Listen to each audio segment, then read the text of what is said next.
Bienvenue à tous dans Star Wars Recaps, votre nouveau rendez-vous qui revient sur la saga en quelques minutes. Cette semaine, on a décidé de vous parler du film injustement mal aimé de la saga Skywalker, La Menace Fantôme. Très critiqué en 1999 lors de sa sortie, le film se retrouve souvent à la dernière place dans le cœur des fans lorsqu'il s'agit de parler de la prélogie ou plus globalement des films réalisés et produits par George Lucas. Il est donc temps de le réhabiliter en expliquant que non, il ne se résume pas aux blagues de Jar Jar Binks. Une révolution visuelle. On vous parlait de Jar Jar Binks, mais saviez-vous qu'il représente à lui seul un cap énorme dans l'histoire du cinéma? Si seule sa tête devait être à la base réalisée en images de synthèse, les équipes d'ILM ont convaincu George Lucas qu'il serait plus judicieux de le générer entièrement par ordinateur à partir des mouvements de son interprète Ahmed Best. On a beau ne pas aimer son humour, le Gungan n'en reste pas moins une prouesse technologique. Au jour de la sortie du film, jamais un personnage entièrement digital n'aura été aussi réaliste face à de véritables comédiens. Jar Jar is a key to all this. Si les exploits d'ILM vous intéressent, on vous en parle plus longuement dans notre documentaire Star Wars la révolution visuelle, dont le lien est disponible en description. Le superviseur des effets spéciaux John Knoll nous dévoile entre autres la conception de la course de Pod Racer, une scène culte du film jamais vue auparavant dans les années 90. Cette séquence a d'ailleurs bien mieux vieilli que certains plans de l'attaque des clones et de la revanche des Sith, plus proche aujourd'hui de la cinématique de jeux vidéo. You know, going into it, it was a big, scary project. It was huge, and there was a lot of dimensions of it that represented something that hadn't been done before. Des personnages cultes. Alors que beaucoup de fans se sont concentrés sur les performances de Jack Lloyd et Ahmed Best qu'ils ont jugées décevantes, beaucoup ont oublié que le personnage principal du film est un certain Qui-Gon Jinn. Le maître Jedi rebelle campé à la perfection par Liam Neeson est rapidement devenu l'un des personnages les plus populaires de la prélogie, tout comme son antagoniste Dark Maul. Pour concevoir son design, George Lucas avait donné comme directive à son équipe de mettre en image leur pire cauchemar.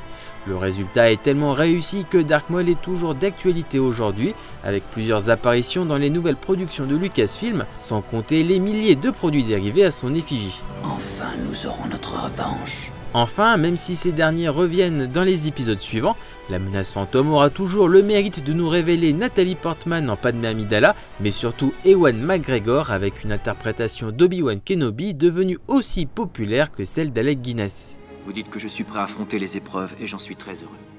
Un retour aux sources de la saga. Avec La Menace Fantôme, George Lucas voulait que le public se rende compte par les designs que nous étions dans une époque plus harmonieuse et pacifique que celle de la guerre opposant l'Empire aux rebelles. Ainsi, les designs industriels des X-Wing vont laisser place aux courbes colorées des Naboo Fighter par exemple. Cependant, si nous pouvions être dépaysés au premier abord, beaucoup d'éléments cultes de la trilogie originale font leur retour. Ainsi, malgré l'expérience chaotique qu'il avait pu connaître dans ce pays lors du premier Star Wars, George Lucas décide de retourner aux sources en Tunisie pour ressusciter Tatooine sur grand écran. Nous retrouvons tout de suite l'ambiance de l'époque avec de vrais décors, en y ajoutant de nouveaux éléments pour enrichir le tout. La reine y tient beaucoup. Elle a de la curiosité pour cette planète. Côté personnage, hormis Anakin et Obi-Wan, George Lucas fait revenir Yoda, Jabba, Palpatine, ainsi que les droïdes R2-D2 et C-3PO pour nous dévoiler leurs origines. Mais l'un des retours les plus salués sera celui de John Williams, l'homme à qui l'on doit l'inoubliable musique de la saga.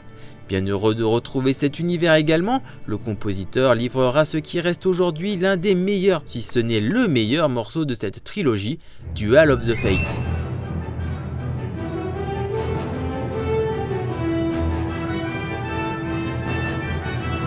Composition épique donnera des frissons à des millions de fans devant l'un des duels au sabre laser les plus élaborés de la saga, toute trilogie confondue.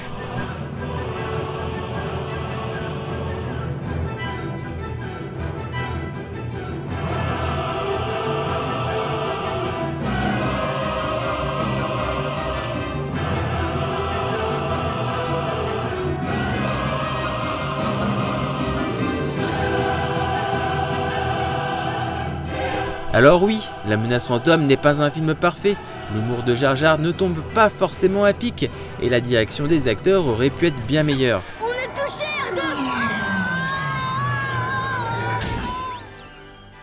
Mais est-ce une raison pour mettre de côté tout le reste? De notre côté, La Menace Fantôme restera synonyme de très bons souvenirs, Une époque qui aura bercé l'enfance et l'adolescence de nombreux fans où la hype pour la saga était à son âge d'or.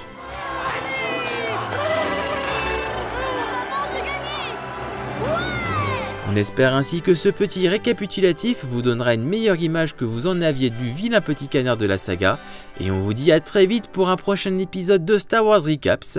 Comme d'habitude, n'oubliez pas de vous abonner et activer la petite cloche afin de ne louper aucune vidéo, documentaire ou interview sur la chaîne de Planète Star Wars.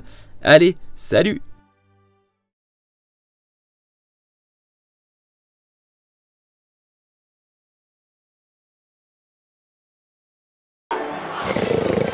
Hey,